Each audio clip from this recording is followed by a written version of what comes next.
Zo školského programu u osnovnej školy Branko Radičevič u Bačincoch otvorené 20. jubilejné stretnuce prosvjetných robotníkoch i škoľaroch osnovných i štredných školov, gdješe nastava okončuje na ruskim jaziku i školov, gdješe naš materinski jazik, literatura i kultura vyučujú fakultativno.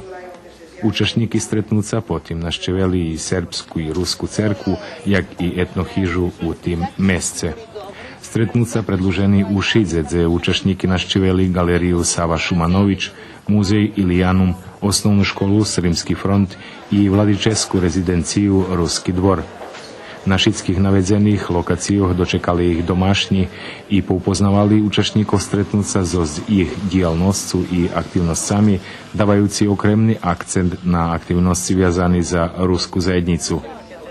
20. jubilejné stretnuce zakončené zo kultúrno-umetnickú programu, promociu knižkoch i dodzeľovaním podzekovanioch účastníkom i domašním u šickej osnovnej školy Branko Radičevič.